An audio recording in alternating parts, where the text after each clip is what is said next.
Bismillah ar-Rahman ar-Rahim. Um, you guys there? Oh. Um, just a couple of things before we do the questions. The One of the most beautiful. That's why I sort of got. I paused at the end and was trying to remember. It's not part of Surah Al Sajdah, but inshallah I'll remember. Um, One of the most beautiful things is Allah. I believe in Surah Maryam says that those who seek Allah, Allah receives them with wood. Wood means love. Um, Again, unfortunately, in modern Islam, at least in among the most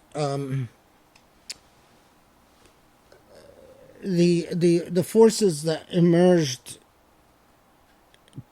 in the post-colonial era from the 1930s onwards, especially in 1960s onwards, there was a systematic devaluation of the role of love in Islamic theology between Allah subhanahu wa ta'ala and uh, and those who seek Allah.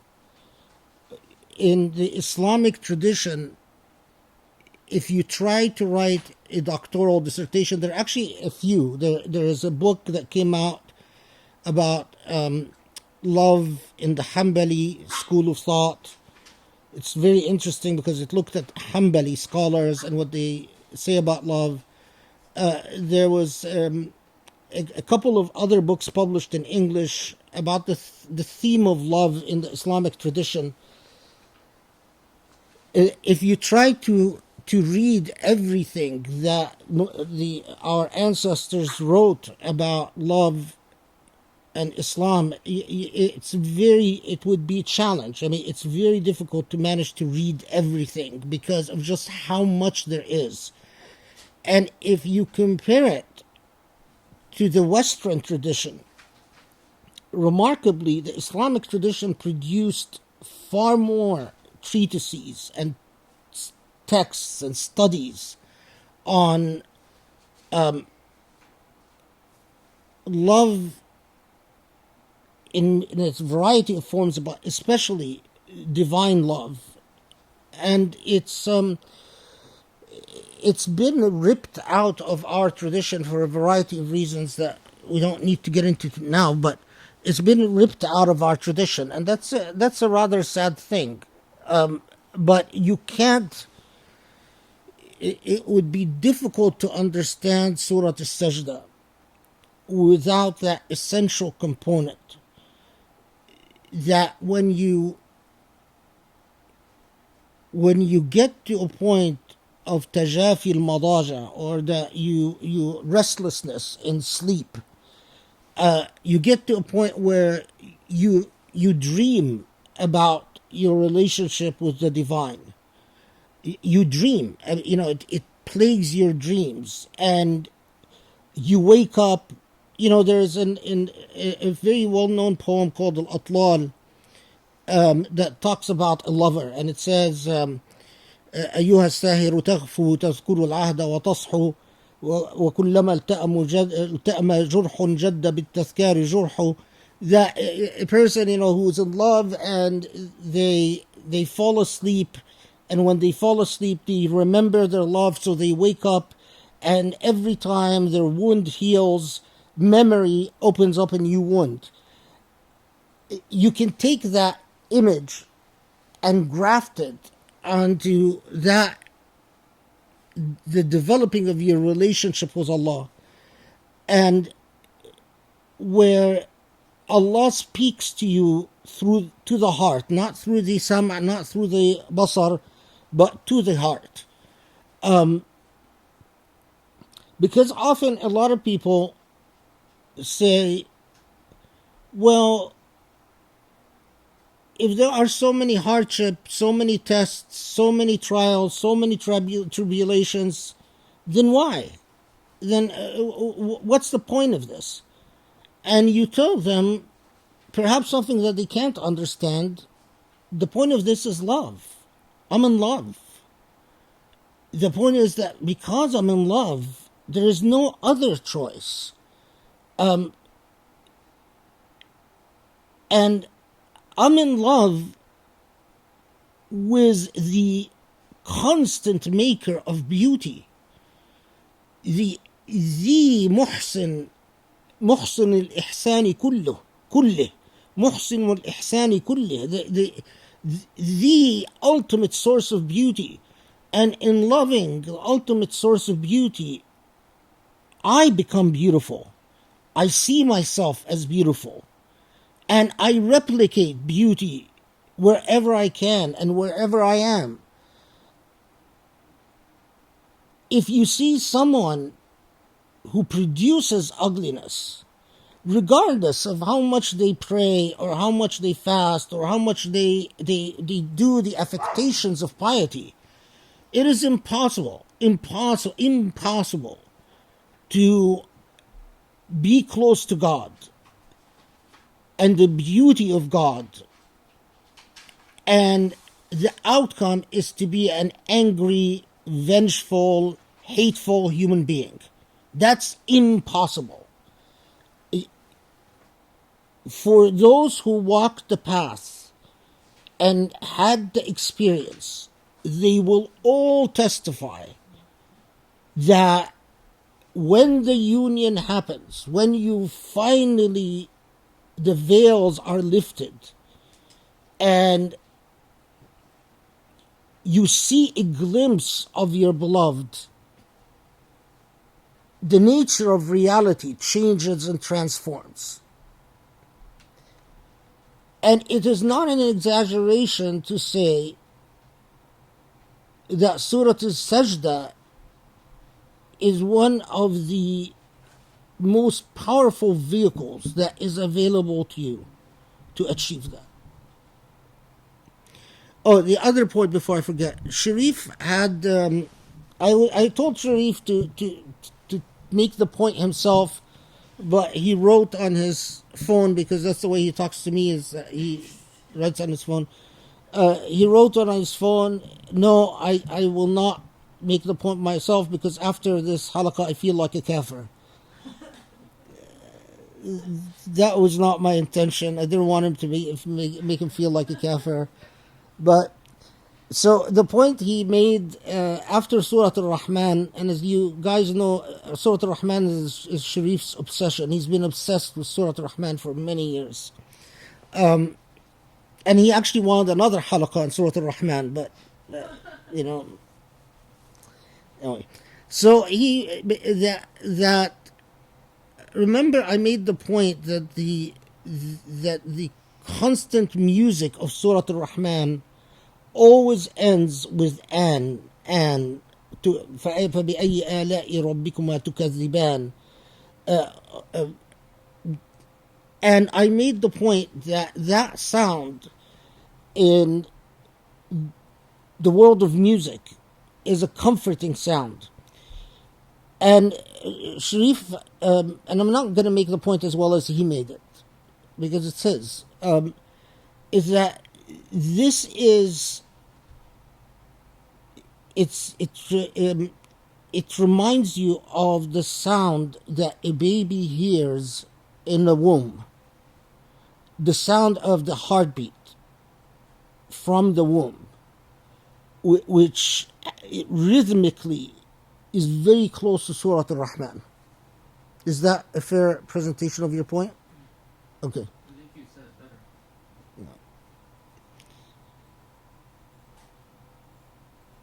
So it has an innate relation to us in the type of comfort it brings as we remember Ar-Rahman.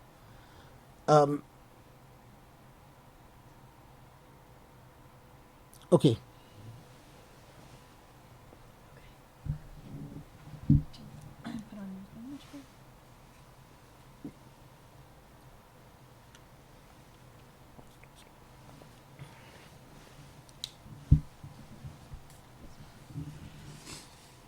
Okay, the first question is the professor mentioned the 6 days referred to 6 states, and wondering what are these 6 states?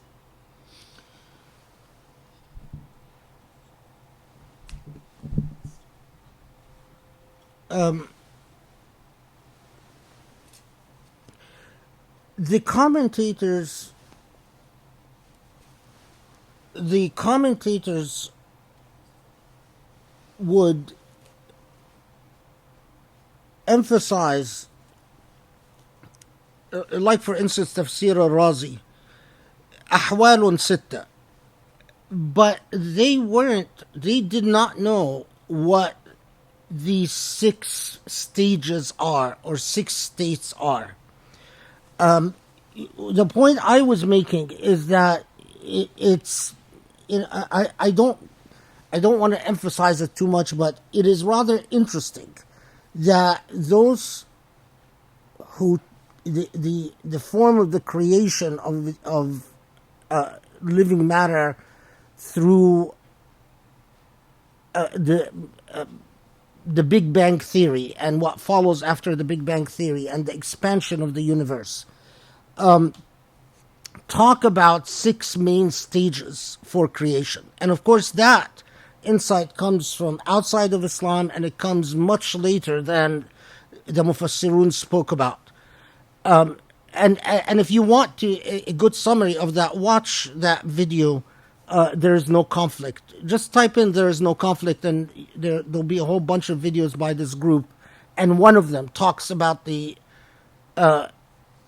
6 stages of creation and so on. But anyway,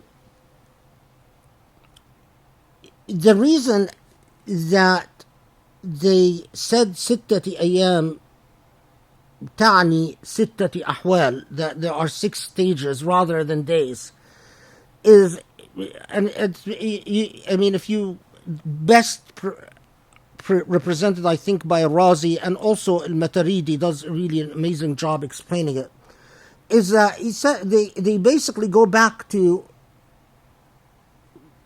do days mean anything outside the realm of the earth?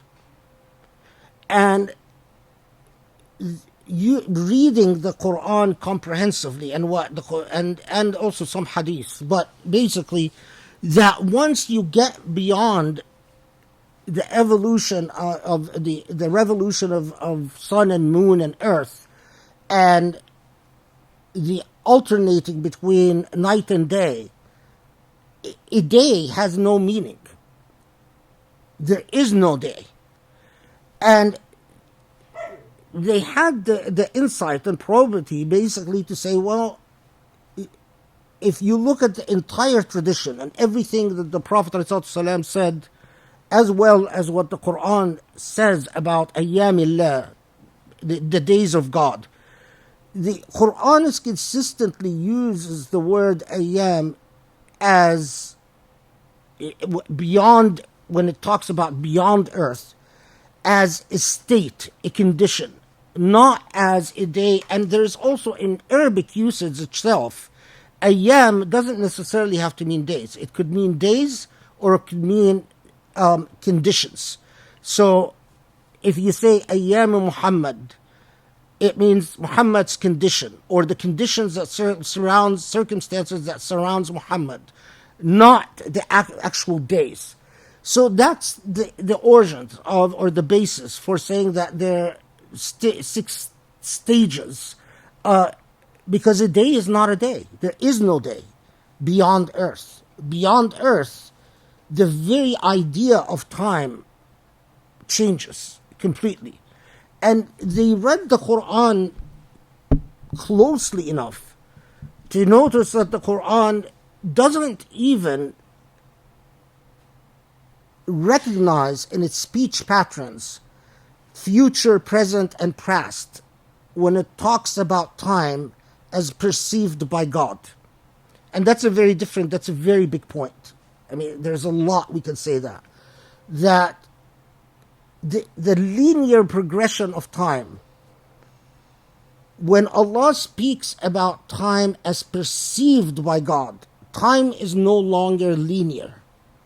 And so often the Quran will talk about something that happened in the past in the present form, or will talk about something that will happen in the future in the past form. But that takes us to a much larger point and a remarkably subtle and rich and sophisticated discourse. Did you get the text and questions here? Okay, question for the Sheikh. I cannot thank you enough for this soul-shaking halaqa. Is there a way to recognize when one is being tested by Allah via tragedy, pain, suffering, and difficulties, rather than when one is being punished by Allah?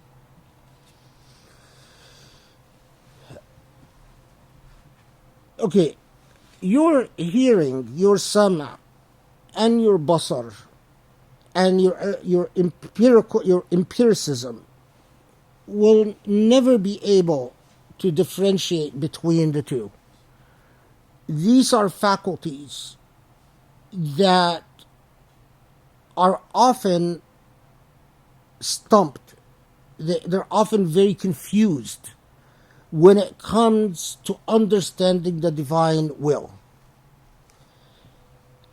In terms of personal unfolding of events in your own life, and your sole real mechanism is your fu'ad, is your heart. There is a practical guide that I can give you. Every time a tragedy befalls me, and alhamdulillah, my life has been full of tragedies, the first thing I do is I reflect upon my past. The first thing I do, I say, okay, warning, the alarms go off. What of my conduct needs reform? What of my past needs cleansing? I always make that assumption to start with. And I take a full, serious accounting with brutal honesty. Underscore brutal honesty. What I've done and what I've said. And even if I gave a halaqa, did I have the proper motives? Were my motives purely to serve Allah? Or did I have some other motives? And then I go into sujood, into salah, and dhikr, asking Allah for what I believe to be sin, or things that were wrong, or things that need to be fixed. In that state,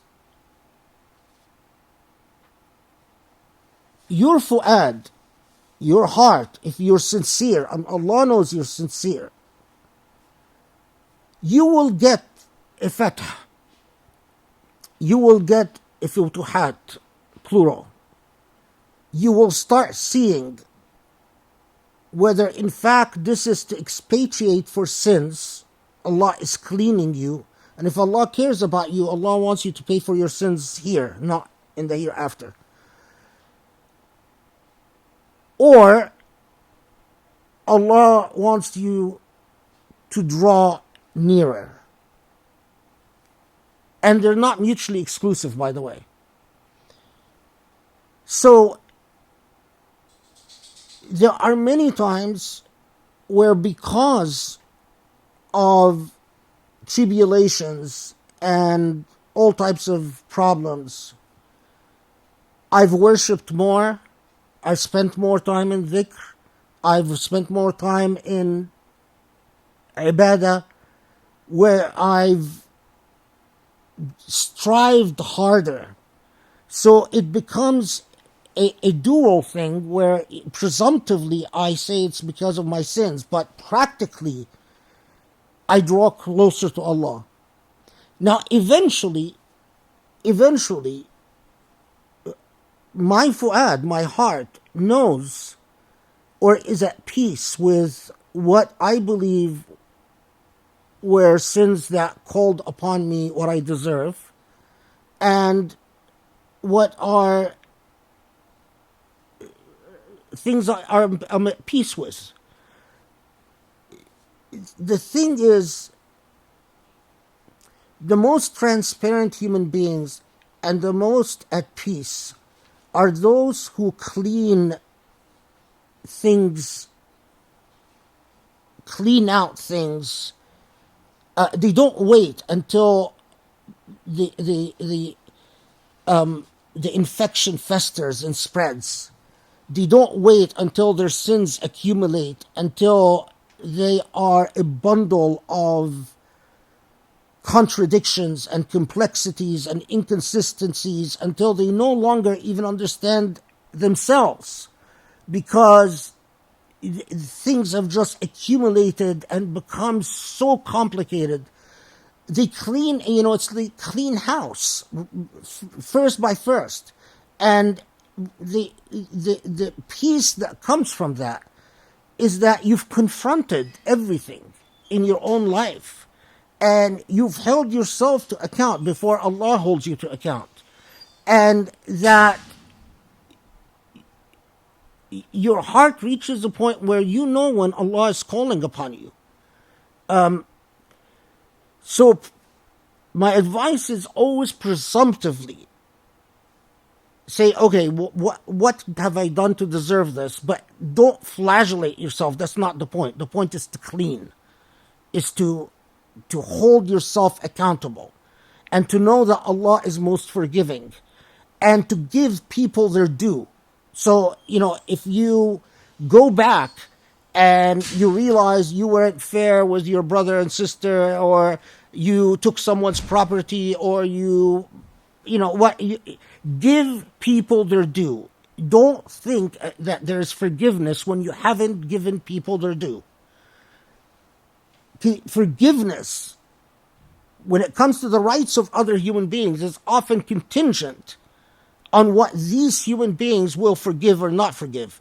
Give people their due. Then you can expect true peace. And you can expect Allah to fill your life with that love that I talk about. So many people, I've said this in many other situations, but it is so true. I learned it many, many years ago, and then life has just proven it to be true beyond. So many people say they love someone else, they love their husband, they love their wife, they love their siblings, they love whoever they love. But in reality, they are really in love with themselves. They don't know the other.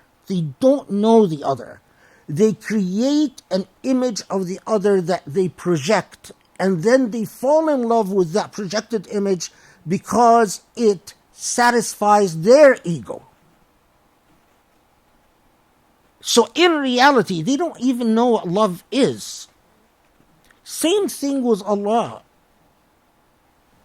Your ego will try to construct an image of Allah and project it that ultimately is idolatry, and ultimately just God is there to rubber stamp whatever you want and to tell you you're wonderful and you're great, and so you don't really love God, you love yourself. But when you hold your ego to scrutiny, and you put it on trial, and you say, Allah, I seek not to fall in love with the way I've constructed you, but with who you are. please take down the veils and speak to me, Allah will. I mean, that I can give you as a promise. It is the veils, the ego, that will often be what obstructs your path.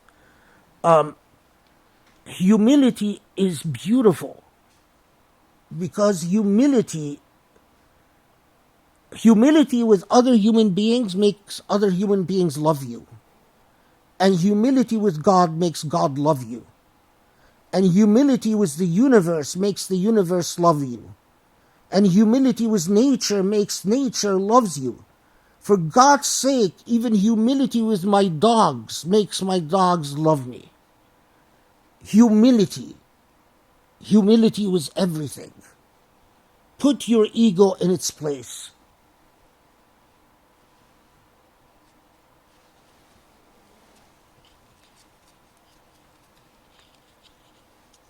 Alhamdulillah, thank you. I'm not sure if I'm pronouncing this right. Is wood then a unique type of love for the divine, or just another form of love like ishq or hub? Yeah, that's a good question. One of the Allah's names is Al-Wadud. And ishq could be mindless love. It could be destructive love. Ishq is could be very beautiful, but could be a disaster. Hub is love, but without necessarily the intimation of intimate familiarity. So when you say أحب الشيء, it means you could love it, but you don't really know it. The barriers between you and the beloved have not been necessarily removed. Wood is love with intimate familiarity. The barriers have been dissolved so that you know the beloved and the beloved knows you. So when Allah describes, one of Allah's is al-Wadud, the one who, when there is that love that exists, it is because there is nothing that veils us from Allah. And that is why that's one of Allah's names. And there is actually, what was the name of that book? Is it by a professor? I believe he's in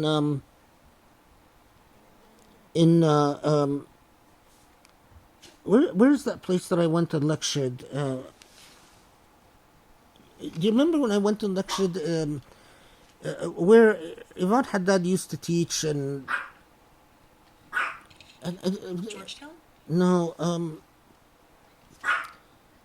the Hartford Seminary. What's the name of that professor that was so nice there? Which one? Misha. Yeah, Professor Michaud. Michaud. I think that, yeah, Michaud. Look up his most recent book, Professor Michaud. If I remember correctly, he writes about Al-Wadud and Wood, unless I'm misremembering, but I believe that's the right book and that's the right author. Is that it? Yeah. Did you want to say more? No. Okay, I have more questions. Okay.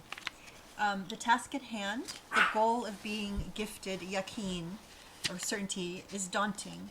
I feel a common line from the devil in response to this is I am so far away. It would be impossible to achieve that lofty goal in my lifetime. What do you have, if anything, what do you have to say about this, and how can we protect ourselves against defeatism?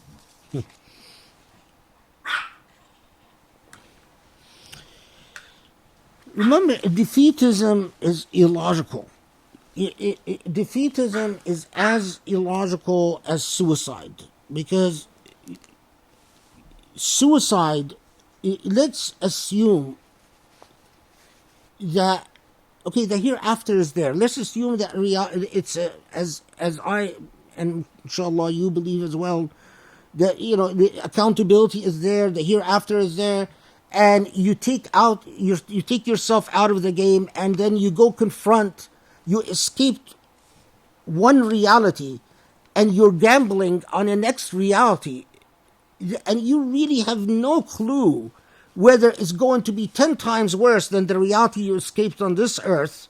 So, if you commit suicide and you end up in hellfire, you're going to be missing your misery in earth, and say, where are the where are the good old days when I used to be truly miserable on earth? Because I'm far more miserable in hell. So, defeatism is illogical, because you are placed with a sovereign. This is the part that we often forget. This world has an owner. You are owned by someone. Your money is owned by someone. Your will is truly owned by someone. That someone is God, the giver. Now, you have two choices. Either you keep striving and you meet Allah subhanahu wa ta'ala and say, Allah, you know one thing, I've tried my best. I am a miserable failure. I didn't get very much. I prayed every prayer thinking about the football scores and basketball scores. I fasted every Ramadan, but I hated it. I never enjoyed Ramadan. Every time I read the Quran, I would fall asleep. I would start yawning and fall asleep. Everything. But Allah, I never gave up. I kept trying and failing and trying and failing. Would you rather be in that situation, or someone who says, Allah, it was too hard, I just gave up. I'm just taking the gamble. Now, I'll even add you another one.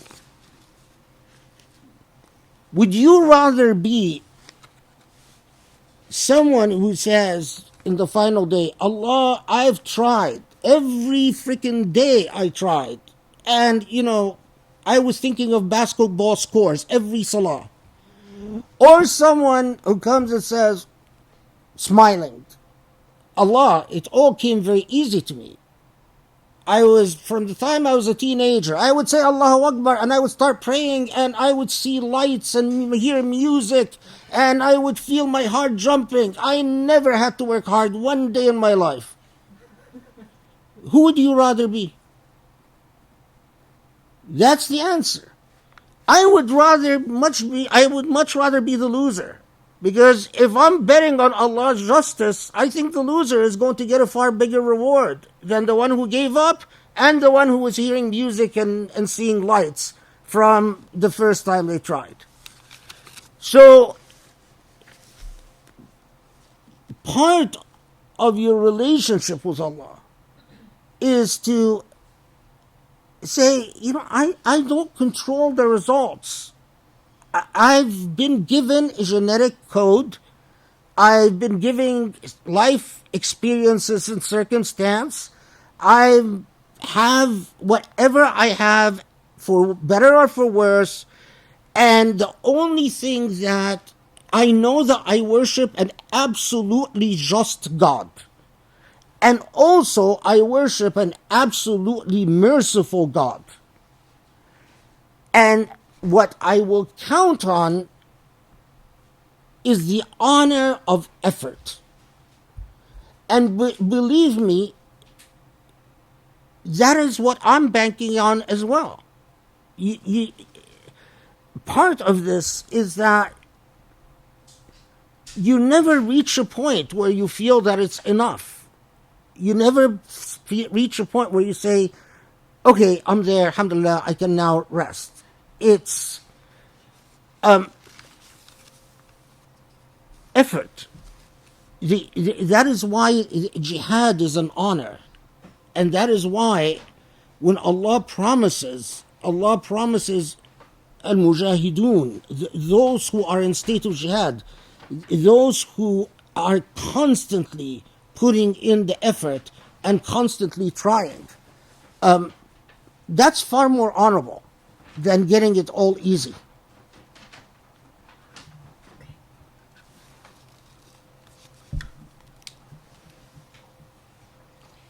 Okay.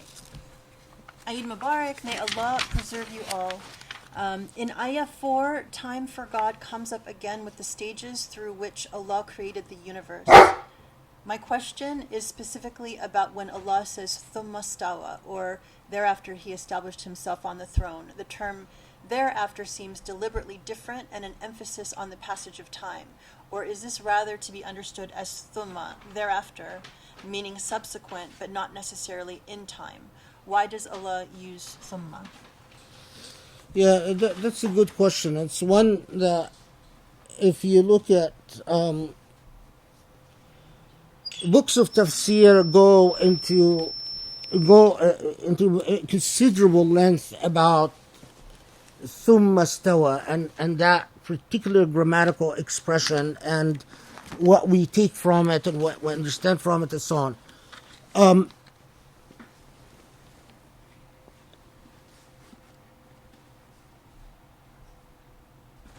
All that it connotes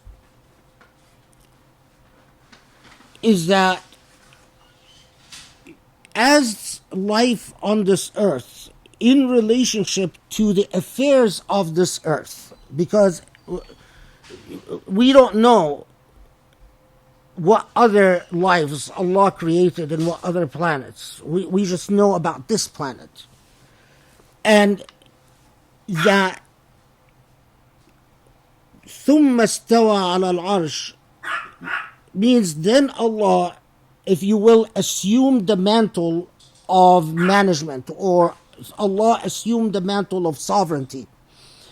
So that Allah was by command, by the word, by whatever means that Allah uses, was in the creating things in the process of formation.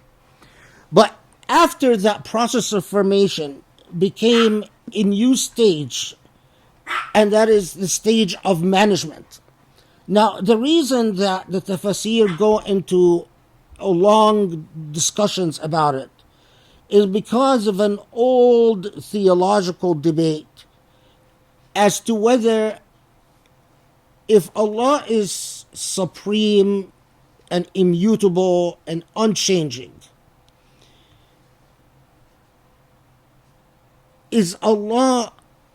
can Allah's, if you will, can Allah's circumstance or Allah's affairs change from one state to the other? In other words, if Allah is creating one time, managing another time, doesn't that imply a change in the divine, the immutability of the divine? And how could that be? There's like an old debate or the old theological argument that, well,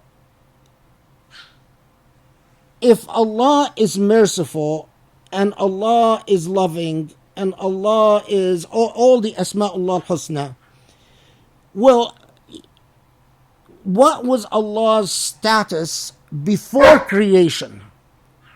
So, how could Allah be merciful, or Allah be forgiving, or Allah be whatever the different, or Alim, the knower, before creating the object of this mercy, or the object of this forgiveness, or the object of this knowledge? And doesn't that imply a change in Allah? And if so, then how can you say that Allah is immutable and unchanging? And this point, ironically enough, was raised by the people most vulnerable to this argument that I know of, and that's Christian theologians against Islam. So Christian theologian would often say, well, Muslims, and actually Christian evangelicals use that argument when they try to convert Muslims. Oh, well, what does it mean to say Allah is merciful when before creation there was nothing to be merciful towards, and then when now there's something to be merciful towards? Does it mean that your God is changing? And if your God is changing, how could you worship that God? And of course, they forget all the vulnerabilities that exist with the Trinity and the mess that the Trinity raises. But anyway, I don't think that this whole debate, I know its origins comes from Greek philosophy and Greek philosophical arguments about immutability and change and perfection and lack of perfection. But these philosophical arguments have lost their, in my view, luster after we learned about relativity, and that in fact it takes away nothing from. Is he seeing jinn? Is anyone in the back? The Doogie is a jinn dog. He sees jinn, and when he sees jinn, he starts barking at them. But we just want to make sure that there are no dogs in the back. So then if he's barking at jinn, there's nothing we can do about that. But if there are dogs in the back, there's something we can do about that.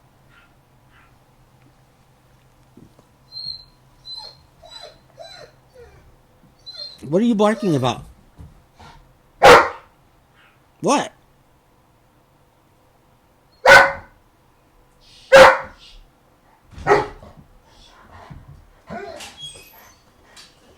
Anyone in the back?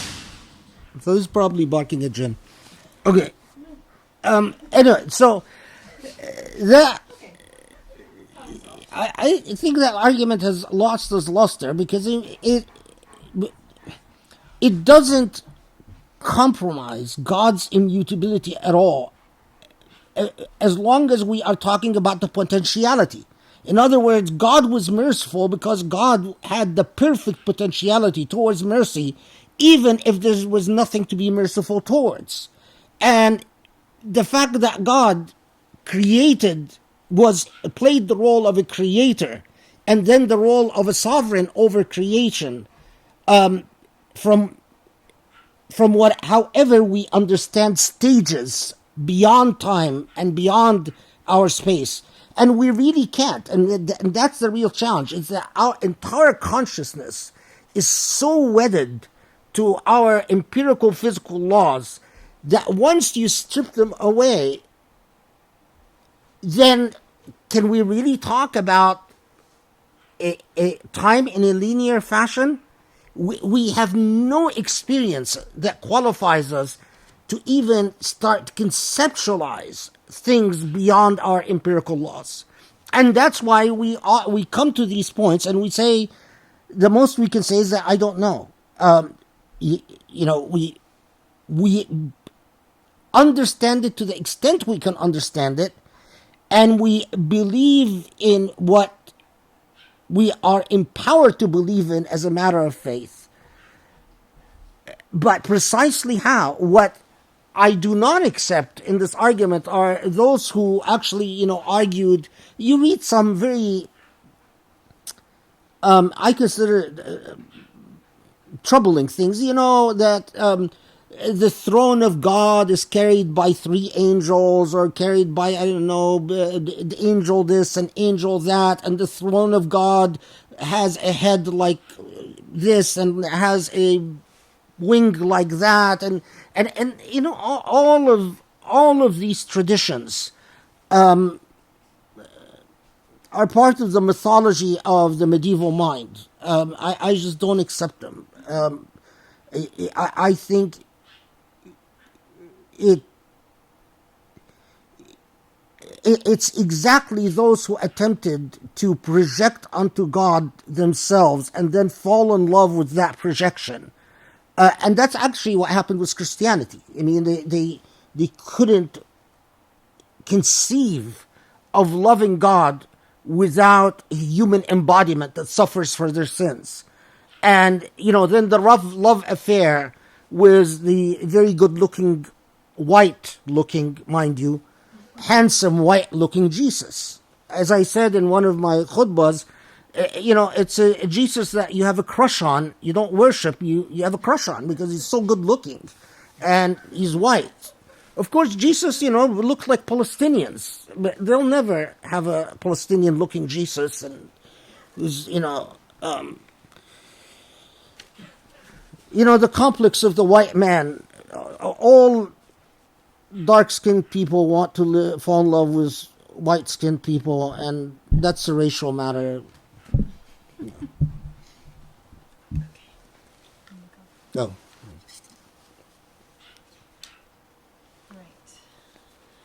Salam ya Sheikhna.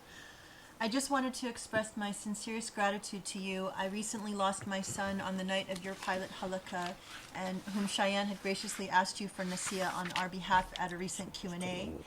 As I try to persevere through hardship, I am now uneasy at the thought I may bring even more calamity to myself and family as I aim to draw closer to God. Could you give advice on how to deal with the increasing levels of hardship as one who strives towards yaqeen? Listen, لا يكلف الله نفسا إلا وسعها. Allah does not give someone more than it can bear. If your intention is to draw closer to God, Allah will not give you something that breaks you. Once you are, Allah knows that you have not forsaken God, and God doesn't forsake you. And that should never,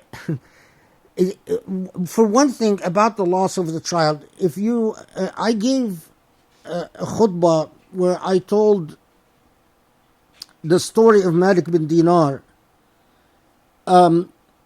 Actually, to be quite honest, specifically I had you in mind when I gave that khutbah.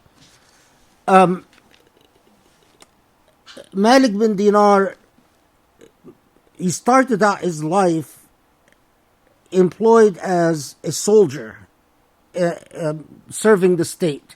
And as a soldier, he learned, he committed a lot of injustices, and soldiers in the service of the state drank, and he started drinking, and he loved alcohol, and probably what we would call today an alcoholic. And then he married and had a daughter, and that daughter, when she was about 2 years old, he noticed that she didn't like him drinking. When he would start drinking, she would push the cup away or tell her father, I don't like the smell of alcohol. And he took that as a sign from Allah, and then he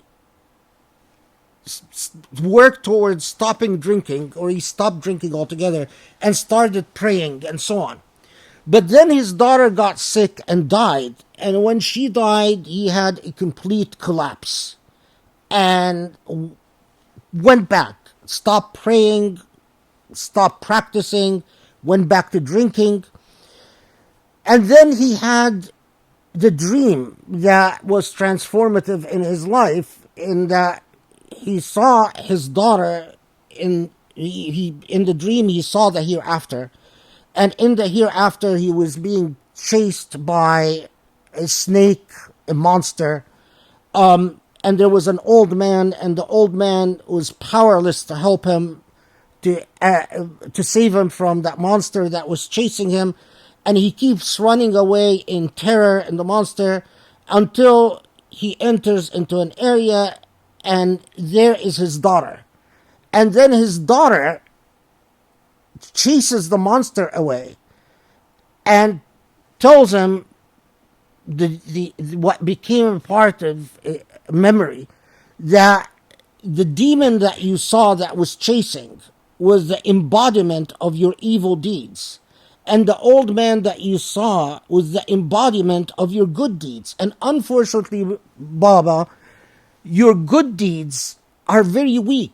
They couldn't protect you from the evil deeds. And Malik bin Dinar said that in that dream, he started thanking Allah that he took his daughter away on this earth, because if it hadn't been for his daughter, she was the only source of comfort in the hereafter, or in the dream of the hereafter that he experienced. This parallels a lot of what the Prophet ﷺ in fact says about losing children. The children that we lose on this earth, in the hereafter, those who haven't lost children are going to envy us for having lost a child, because losing a child is a very big deal, and it puts you in a special status with Allah.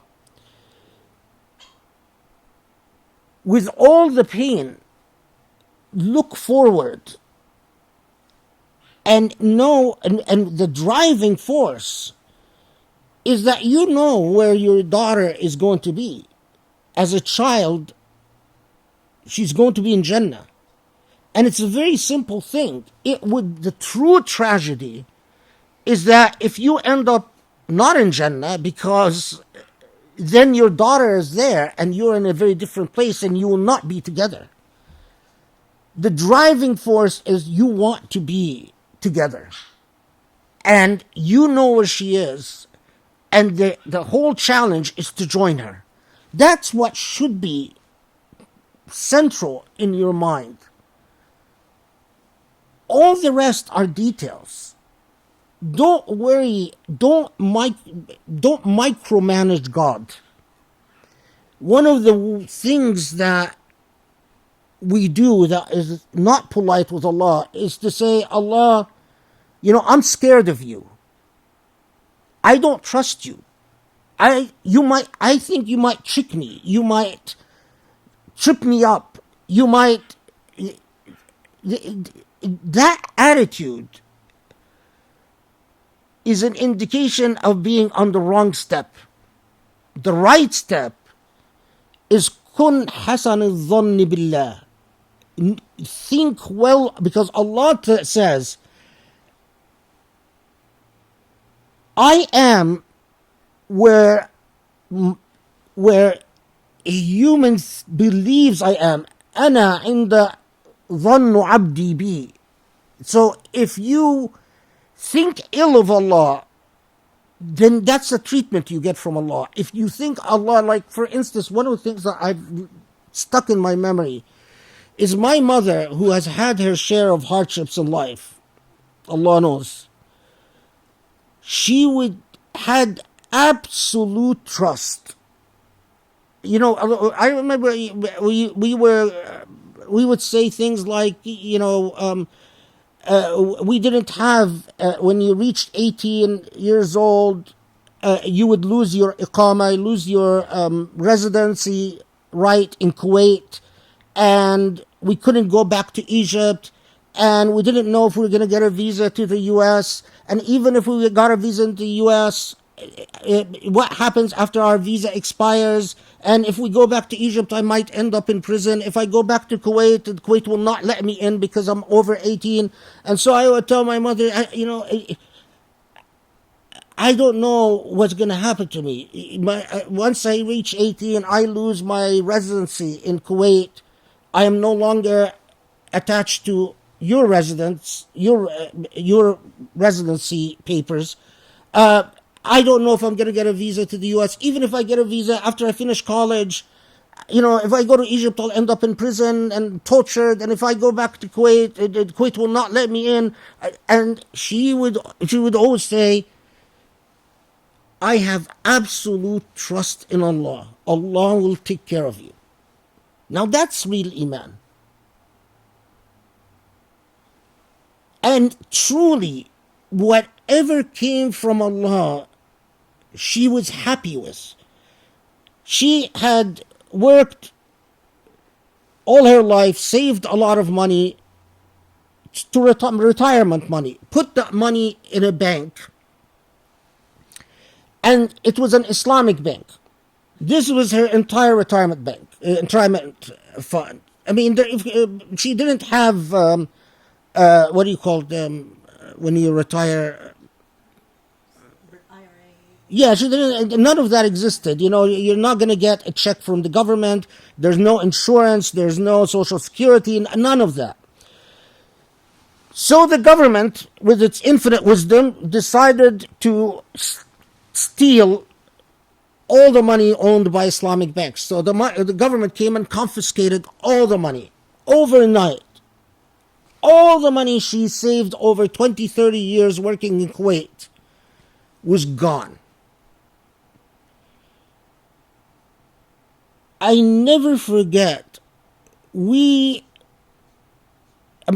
our knees were shaking. And when we saw her, right after the news, she was smiling and saying, everything that comes from Allah is beautiful. Alhamdulillah.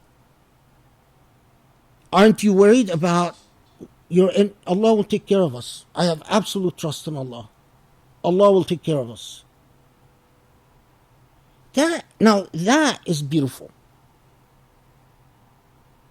And that's what you should strive for.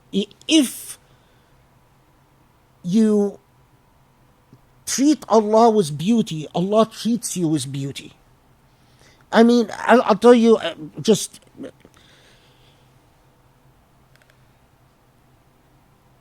A lot of doctors who are now accustomed to seeing me come in and out of hospitals, their attitude is, oh, I'm so sorry. And then they're surprised when they find that I hardly notice. It's like, okay, we're in the hospital. Wonderful. New experience. We're out of the hospital. Wonderful. Alhamdulillah. Another experience. I've done more tahajjud in hospitals than anywhere else. I've turned my hospital room into a tahajjud room. And the nurses come in and, wants to take your pressure. I tell all nurses, you see me doing sujood, don't interrupt me. All the nurses know. The sujood guy, you can't give him his shot, you can't give him his medicine, you can't take his blood pressure. Alhamdulillah, be a creator of ihsan, of beauty, wherever you are. And remind yourself, this life is so temporary that before you know it, it's over. I look back and I say, where are my, 57, 58 years? Where did they go? I don't know. They slipped right by. I mean, I still, the last thing I remember is my first day of going to first grade and how anxious I was before my mother was taking me. And I still remember my mom driving me and leaving me in my first grade class. And that's my memory. I should be there. Where did all these years go? How did this happen? That's life. That's life. How did I end up here? I don't know. Alhamdulillah. It all slipped by and the rest is going to slip by. And I have absolute trust. It's what is coming that matters. What is coming, people. That's what matters. We have 4 minutes. Oh, Pray Maghrib. let's pray Maghrib. Okay. I want to just underscore this. كونوا حسنين الظن بالله. Think well of Allah. Allah didn't create us to torture us. Allah didn't create us to punish us. Allah didn't create us to make us suffer. In fact, the earmark of Ar-Rahman, the merciful, the compassionate, is exactly that. Ar-Rahman, the merciful. Allah gives you what you can handle, but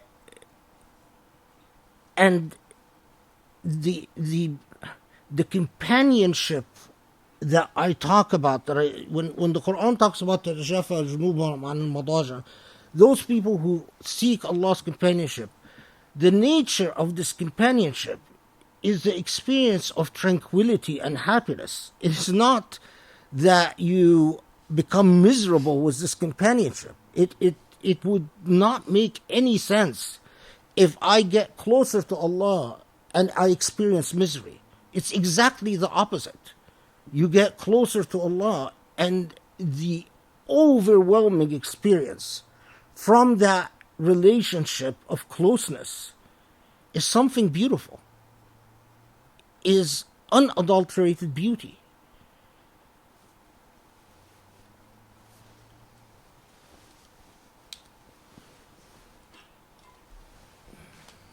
Also, I just wanted to share, just to comment on that. You know, we've had so many tests in our lifetime, and I think when you can switch your thinking into recognizing that usually when something happens like this, it's a huge opportunity. Like, I look back on our lives, and you know, for me personally, certainly, those moments where I experience the most pain is where I also experience the most growth.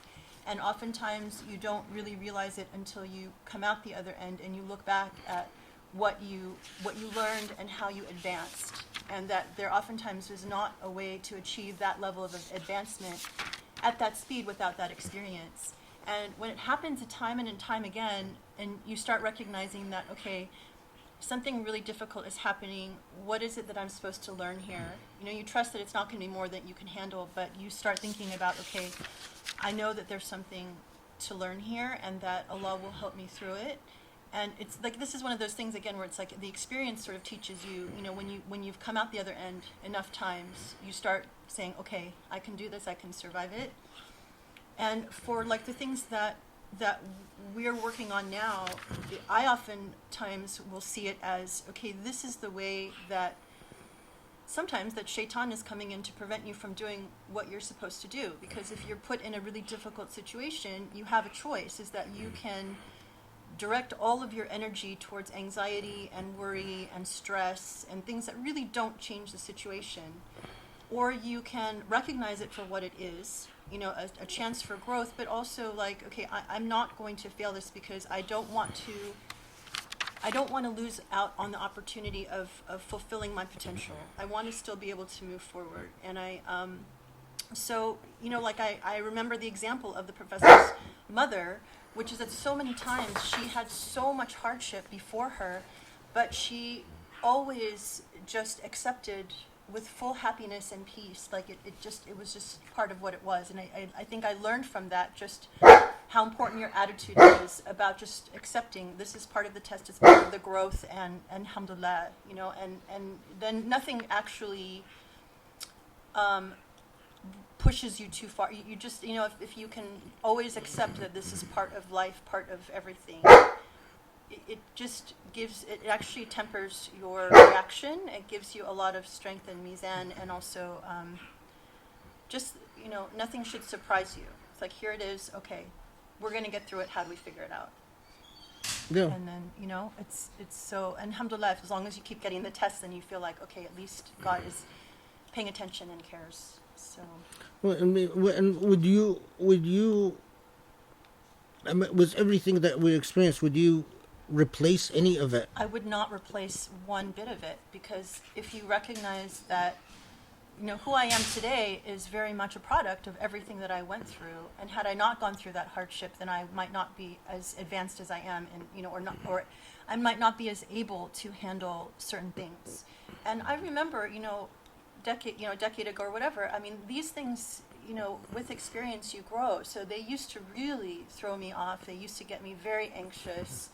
I would always, panic, like I, shared the story about how much money we used to spend on books, and it's kind of like, okay, after a while you realize that with each one of these things, you recognize your own growth. And that is actually something that's very surprising too, because you recognize that you're developing your own strength and your own ability to navigate difficulty, but more importantly, you're building your trust.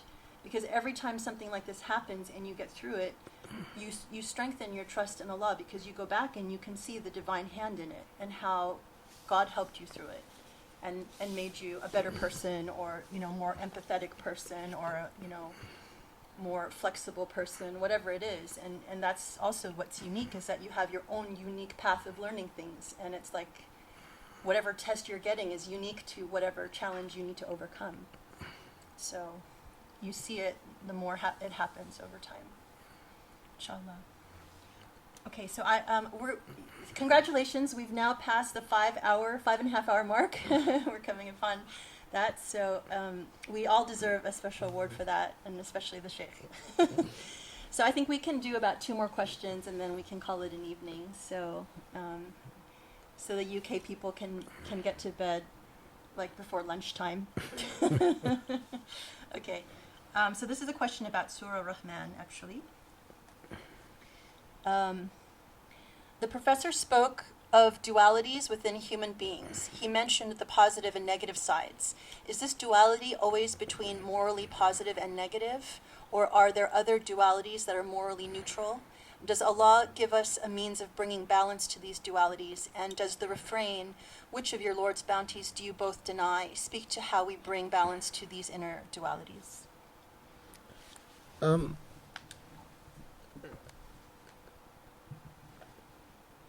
Yeah. The thing is that there is so much about these dualities, but both dualities are both of these sides. If you imagine a matter and antimatter, or a positive and the negative. I mean, it's subhanAllah that even everything in our creation is done in these contrasts. It's as if that's the force that comes that generates life itself. But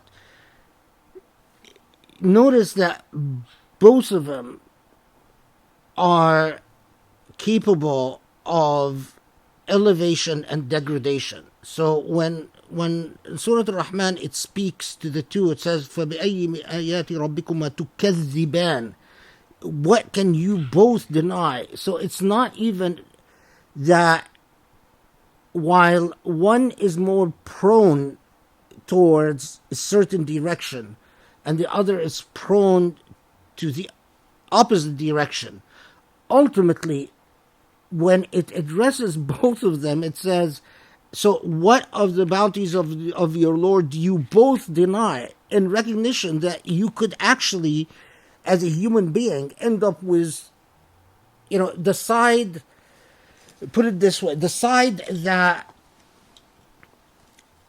all of us, I can't speak as a woman because I've never been a woman.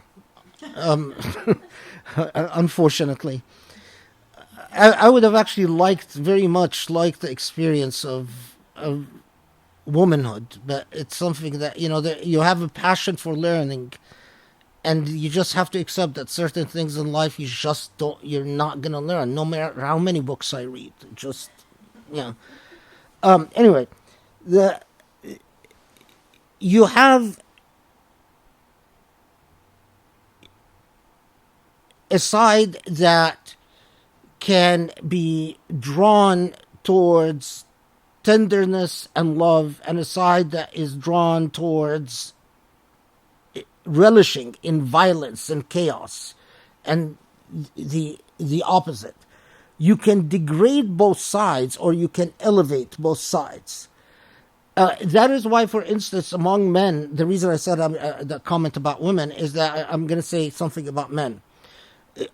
All men have the ability or the tendency to revel in patriarchy, in dominance and control over the opposite sex,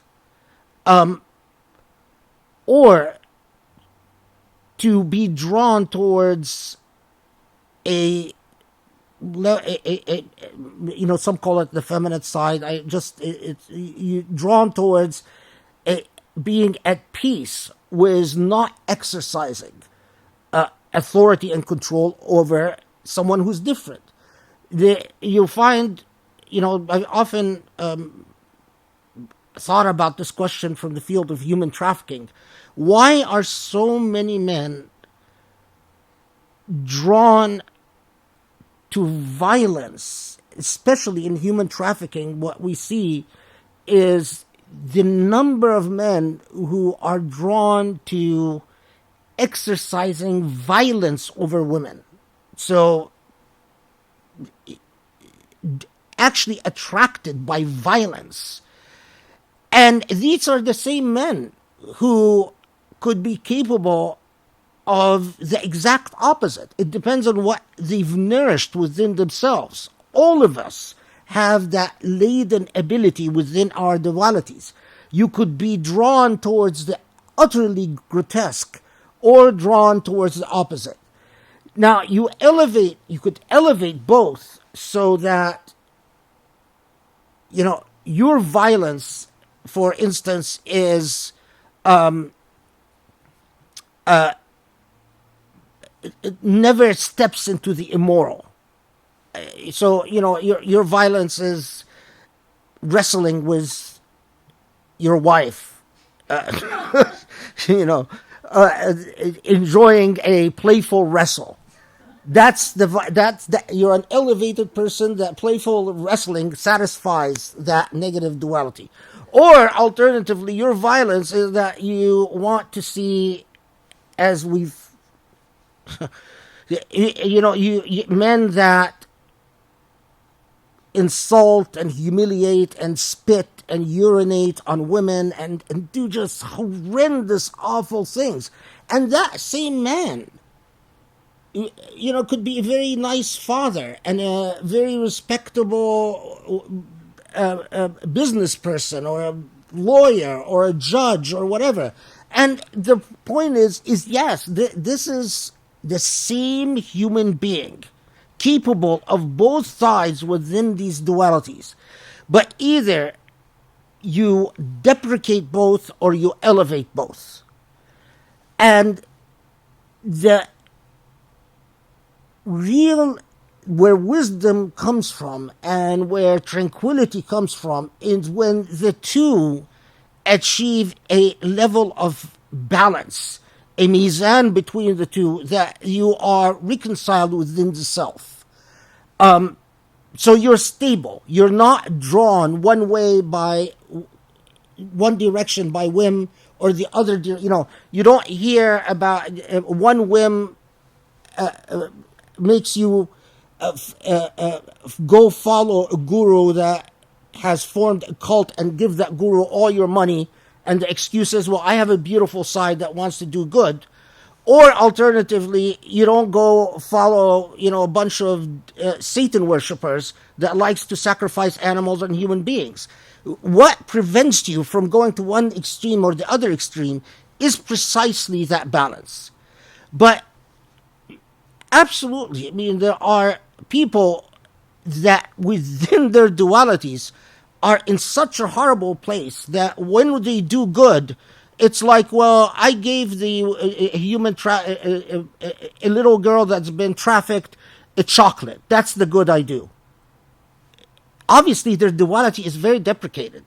And in human trafficking, for instance, there are people who are arrested, and the people that the person who's the criminal, says things like, Oh, I swear to you, I've heard this repeatedly. I treat my bitches really well. Why are you so mean to me? Because to you, they're bitches. You've deprecated both sides to the point that you think that treating your bitches really well makes you a wonderful human being. So it's, and if you are so far in the dark, you've drifted away from God so far that achieving a balance, you find the real criminals, the real cool-headed criminals, are so, you know, cold and collected and calm and cunning. They've achieved a balance, but their duality. But they achieved that balance in total darkness, completely away from God. Now, when I see someone like that, I actually often think it's so sad, because that same person, if they would have achieved that balance on the light side, could have had the potential to be a saint. It's just that they've drifted away from God and achieved the balance in complete and total evil. You have to look at where you are. And a decent human being, a beautiful human being, is not kind to some and horrible to some. That is, when I see that, that is a sure sign of someone who is absolutely off balance. Is that they think that the fact that they are so nice to their kids somehow makes for the fact that they are absolutely evil to some other children. And it doesn't, people who are trafficked are not just children, they're also adults. And you see samples of what human beings are capable of and what they do. And, you understand why I once wrote an article, people didn't like it. I got a lot of flack for it, about why is it that so many of my good Jewish friends who are very moral people have a complete blind spot to the suffering of Palestinians. I mean, people who are impeccably moral and champions of human rights. And then when it comes to Palestinian suffering, they just cannot see it. No matter what, they're blind. And the sad reality is that, yes, they've achieved the balance, but they've achieved the balance in an immoral spot, in an immoral place.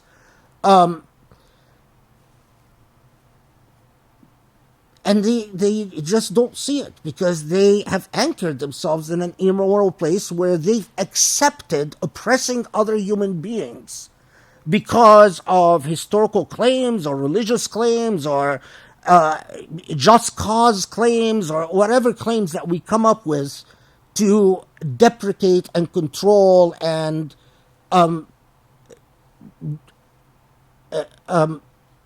abuse other human beings, as Israelis do Palestinians.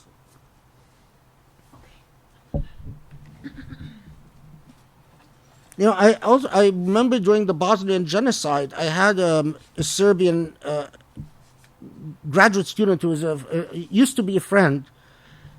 And then when the whole rape camps came up, and that person that I knew as a very, very nice person, I really liked him, I really liked his wife, I thought he was just a wonderful human being. And suddenly that really nice, wonderful human being couldn't see the immorality in the Bosnian rape camps, kept trying to defend what the Serbs were doing to Bosnians and I told him, I just realized that I liked you because you are a balanced human being. You're very calm, you're very collected, but you are in an immoral place. And as long as you are in that immoral place, I'm no longer your friend. And that was the end of our friendship. But it afflicts so many people. And in my view, it also signifies how far away from God you've drifted. Because the closer you are to God, the more you recognize beauty as beauty and ugliness as ugliness. The inability to see beauty for what it is and ugliness for what it is means that you've drifted away from God. Regardless of your ibadat, regardless of your philosophy, your khutab, I've known so many imams that give the most remarkably eloquent khutbah, and the fact that I know that their wife has complained to me of, this is a real life, an imam, someone who's actually very well known. His wife told me that he starves them. He starves her and he starves her children, and when she protests, he beats the heck out of her. And when he's intimate with her, he basically rapes her. And he would give the most amazing khutbahs. And that person is a demon, but he doesn't realize it. He doesn't realize it because he created a certain balance, but at a very immoral spot, and is as far away from Allah as you can imagine.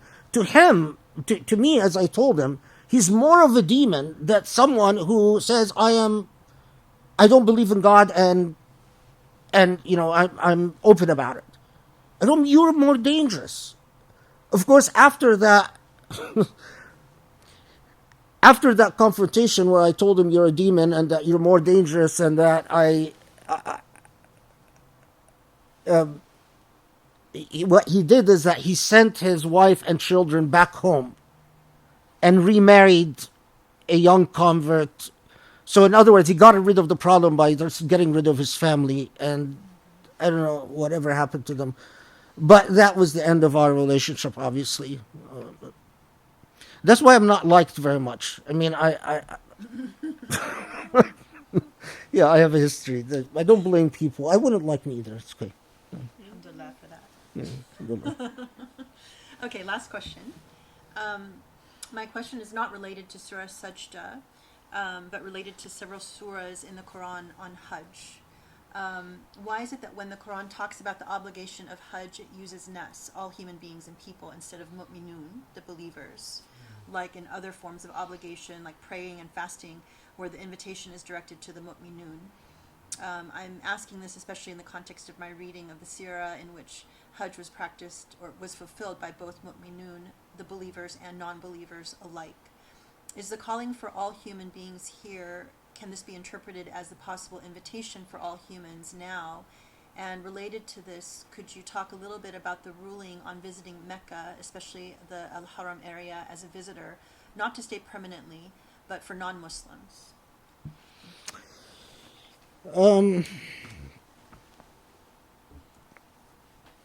Yeah, you're going to get me into trouble. You don't have to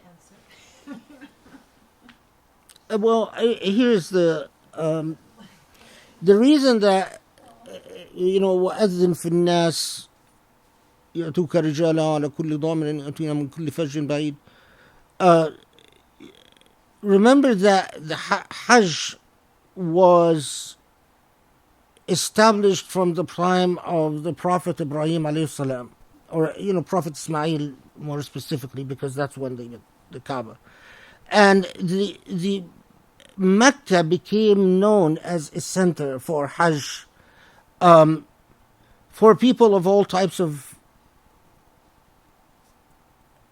religious persuasions. So repeatedly, the message of Ibrahim and Ismail and the various prophets that acknowledged the special place of Mecca, and that's, we get into that especially with the Arab prophets more than the Israelite prophets. That the Islamization of Hajj takes place at the very last years of the Prophet's life, and according to the traditions that we have, that the non-Muslims are given a grace period of 3 months, after which they are no longer allowed to be in the vicinity of the Kaaba, and no longer allowed to worship around the Kaaba. And I think the evidence that this ruling of the Prophet ﷺ is very strong. I mean, there's a lot of evidence that, in fact, that's what the Prophet decided, and that's what the Prophet ﷺ ruled. So, pilgrimage around the Kaaba or to the Kaaba is clearly, through the prophetic precedent, and a Muslim affair. And Muslim as the Muslims of the Prophet Ibrahim alayhi salam and the Muslims of the Prophet Muhammad alayhi salam. Now, why does the Quran, and here we would have to talk about the specific ayah, because when, for instance, it says وَأَذِّنْ فِي النَّاسِ يَأْتُوكَ رِجَالًا, so call upon people, grammatically that means the people who accept the call, and those who accept the call are the ones who accept the prophecy of the Prophet Ibrahim and the prophecy of the Prophet Muhammad alayhi salam. That calling upon those who accept the prophecy of Isa but don't accept the prophecy of Muhammad, or those who accept the prophecy of Moses but don't accept the prophecy of Muhammad, it would be an irrelevant call to them, because their call is to Jerusalem, not to the Kaaba. All of that doesn't get to the issue of visitation. That's a separate matter. And to be quite honest with you, ideally, Khilafah should exist in the Hijaz. And the Khilafah should represent all Muslims. Not politically, but symbolically. And the Hijaz should have an autonomous status like the Papal States. It should be a sovereign. And as a sovereign, then it could regulate tourism without interfering with the religious rituals. I wouldn't have a problem with, but as long as it doesn't belong to the political interests of Al Saud or of some other Al whatever, or bin this or bin that, because the Hijaz is who really controls the Hijaz? Who is really in control of the Hijaz? Well, first it was the British, and then now it's the Americans. Al Saud are not, they don't have a sovereign will, and they don't really care about the Hijaz. Their real God is the United States, and before that it was the British government. That's who they really worship. And for them, it is what happened when the Hijaz was stormed. The Al Saud brought French paratroopers to liberate the Hijaz from Al-Utaybi and whatever his name was. And who would it be that would prevent Muslims from creating a sovereign Hijaz? It's not Al Saud, it's the US. It's the US who would, by command, say, you Muslims cannot create a sovereign Hijaz. You Muslims cannot have a status under international law like the Papal States. You Muslims do not have the right to declare a Khalifa, a symbolic religious authority that would carry moral persuasion in the Hijaz. Why? Because we decide you can't. It is not, Al Saud are just like a detail. They're a footnote. They don't control anything. Anything that happens, they go to Trump, hello, or to the American government, hello, this is what's happening. Can we do it? Can we not do it? They receive their marching orders and off they go. So, the sad reality is, since British colonialism, the Hijaz has been under British occupation, proxy power. They're the ones who decided that Al-Sharif would rule Jordan but not rule Arabia. They're the ones who decided. Who put the Shurafa in control in Jordan and Al Saud in control of Mecca and Medina? They're the ones who decided that Palestine goes to Israel and that Palestine becomes no more. They're the ones who decided that Sham becomes Lebanon and Syria. They're the ones who decided that Egypt is like this and Sudan is like this. They're the ones who decide. They're the ones who decided. And then after Britain was gone, it became the US. And if you look at the Hijaz Conference of 1932, read the details. I talk about it in Reasoning with God, but I've read the entire archival material, thousands of pages. And the archival material blows your mind. The king of Saudi promised, and you know who was very active on behalf of Muslims back then? It was India. India was objecting to Al Saud having control of the Hijaz because of Indian Muslims. And then he promised Muslims that Najd has no designs over Hijaz. And then it was the US government and the American government, British diplomats, who advised Al Saud, no, take the Hijaz. Annex the Hijaz. And that's what happened. We just don't know history. So they annexed the Hijaz. And since then, the Hijaz has become a commercial interest for business. That's why the Saudis have destroyed all the historical sites, including the houses of the Prophet, the graves of so many companions. All the historical sites are gone. Lost to history forever.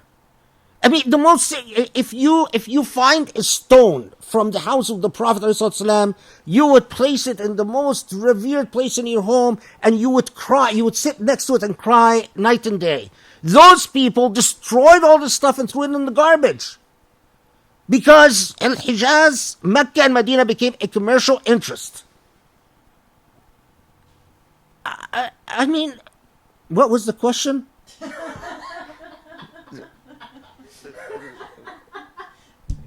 What was the question? I completely forgot. Now I'm all rallied up, and my hot blood pressure is going up, and what? Where was it? Visitation. Yeah. So no, I would be opposed to visitation to Al-Hijaz under Al Saud, because Al Saud will turn a buck in the most immoral way. Halal bars, they're in Mecca, all over Mecca. There's halal bars. What halal bars? Have you talked to any Saudis about their halal bars? I mean, it is the most ridiculous thing. Oh, the percentage of alcohol is this one. Well, can you get drunk? Well, we get drunk all the time. We just drink enough of it when we get drunk. What halal bars right there in Mecca? And then you find all these Muslims, getting all worked up about Hagia Sophia, regardless of what's right and wrong. Well, how about Al-Aqsa Mosque? How about Hijaz, which is being... When I grew up, we learned in fiqh, it was an article of faith. No building should be higher than the Kaaba. That has been the jurisprudence of Muslims for the past 1400 years. Bin Salman wakes up one day and says, we need hotels there that tower over Kaaba. And suddenly all the jurisprudence we've learned became cancelled. It was taken out of the curriculum of Azhar. The Azharis, because Sisi's government, of course, received marching orders from Al Saud, they took out of the curriculum all the material about all the fatwa that you cannot have a building higher than the Kaaba in Mecca. I mean, God's sake. Don't get me started. Astaghfirullah al-Aliyyil al-Azim. I think nothing, two things that cause me... The pain from which exceed any pain of any illness that I've suffered in my own life, or any personal calamity that I've suffered in my own life, including some very ugly things. The pain of what happens to Al-Aqsa Mosque and the pain of what's happening to Mecca and Medina, the mosque of the Prophet ﷺ. I can't describe to you the emotions when you walk into that mosque. The true divine presence, and then to have that divine presence mixed in with Holiday Inns and Sheratons and Hiltons and someone showed me pictures recently of waitresses imported from Eastern Europe. All of them look like models. All of them, of course, are blonde and white and that are serving as waitresses in Mecca. Okay, how did they get into Mecca? And why do you need waitresses that look like models to serve in food and drink in Mecca? And then people come and talk to me about, the most pedantic. No, let's worry about what the things that really matter, like Al-Aqsa Mosque and Al-Hijaz. Because I can't speak for Allah, of course, subhanahu wa ta'ala. But I often puzzled by how merciful and how patient and how indulgent God is. This is really heretical to say, so please forgive me. Astaghfirullah, Ya Rab, please forgive me. But it's a good thing I am not a God. Because if I was a God, I would have lost my temper a very long time ago and destroyed everything. I mean, for God's sake, look at what you did to my holy sites. I'm wiping you all people off the face of the earth. But Allah's putting up with us and keeps putting up with us and keeps putting up with us and keeps giving us more things and more riches and more barakah. I don't get it. Honestly, I don't. I often just sit and I talk to Allah. I say, Allah, I just, please give me the wisdom to understand your patience. Because Allah gave us oil after World War II.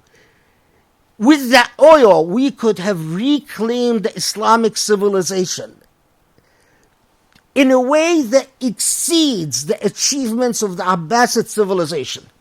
Instead, we took all the money from this oil and spent it on nightclubs and alcohol and prostitutes in London and Paris and... I don't know. If someone can calm me down about this, please feel free. You can tell that this is, it's very dangerous to approach the issue of Mecca and Medina with me because it really hurts.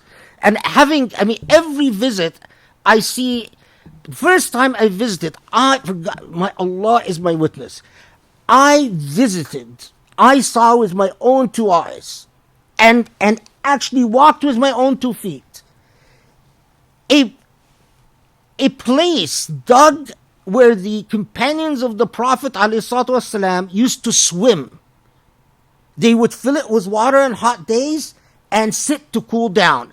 And Allah is my witness. When I walk there, the perfume, the smell, the desert is right there and 2 steps, and you smell something blessed that made your entire body melt. The next visit, 10 years later, it was gone. The site disappeared.